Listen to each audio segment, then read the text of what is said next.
Hello everyone, in the video today I would like to speak to you about the dark side of bodybuilding, which not a lot of people know about. And yes, we all know and we all have the general idea that bodybuilders will have to take steroids in order to achieve the result that they need to get, but not a lot of people know about the depth and the craziness of some of these cycles. Let's just quickly watch this video. This is the side of bodybuilding that not many people show. This has to be taken every day. This has to be taken twice a week. This has to be taken every day. This has to be taken 3 times a week. Then you got this, different tablets. Look at the amount of tablets that I've got and bottles of steroids that I've got. It's to show people what it actually takes and to be a bodybuilder. It's not all glamorous. It's not all fucking muscles and mirrors. It's fucking taking jabs X amount of times a day, sometimes 3-4 times a day. This is absolutely insane.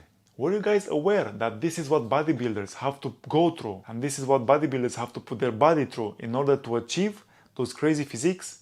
Yes, I know sometimes it's about genetics. Some people who are more genetically blessed will have to take a lighter cycle in order to achieve the results, and some people with worse genetics might have to overdose on some things in order to get the same results. But doesn't matter how you look at it, it's absolutely crazy. These people are not actually normal people anymore. These people are literally a walking pharmacy with so many compounds in your body.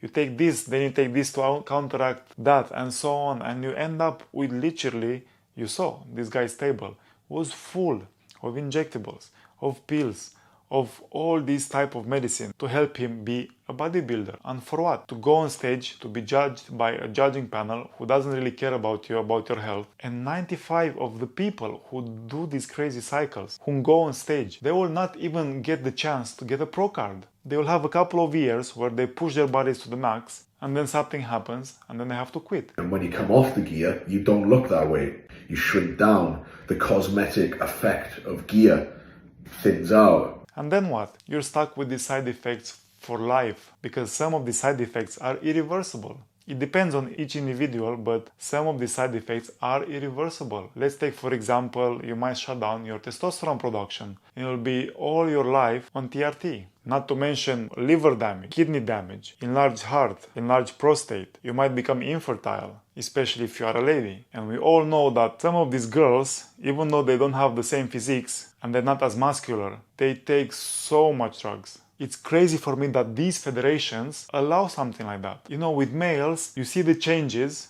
but it's not as striking. But with females, their facial structures and their voices, they're gonna completely be ruined forever and ever. There's no coming back from that. That's why I'm a big fan of natural bodybuilding, because natural bodybuilding teaches you patience, dedication, consistency, allows you to focus on long-term health and longevity. To be honest with you, I love bodybuilding. I would love to have these massive muscles like the enhanced bodybuilders do. But for me, if it's not able to achieve that naturally, there is no point. And I'd rather work hard, dedicate 10-15 years of my life building a great physique, building a great and long-lasting physique, rather than juicing up for 1 year, getting the results, and then something happens, I have to stop, and then I'm going to lose all the gains. And they don't come back unless you jump back on the cycle. This is what people don't understand, that you don't get to keep what you gain with steroids. Well, what's going to happen when you stop taking them? Yeah. You're going to lose all that.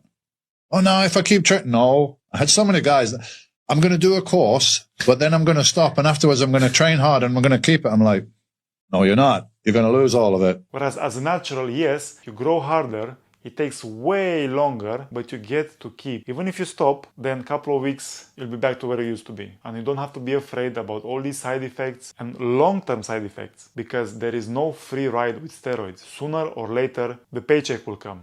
And you have to pay it. And some people unfortunately pay it with their life. You see people in their 40s, sometimes even mid-30s, 40s, 50s, dropping dead. Yes, we can argue that dosage makes the poison, but it definitely can shorten your life. And a lot of these guys, when they start to ride the wave to compete, they're always going to push the boundaries, adding another compound, increasing the dosage. Cycles getting more crazier and more crazier. And yes, I understand that it's part of bodybuilding. There is no bodybuilding without steroids. But some people end up self-harming themselves, killing themselves over what? And by doing this and posting it online, they're basically influencing other people to do the same. And this is a no-no. But anyway, I'd like to hear your opinion, so drop your opinion in the comment section. As always, thank you for watching. I hope you enjoyed the video. Like, share and subscribe to boost my channel in the algorithm, and I shall see you in the next one. Ciao, ciao.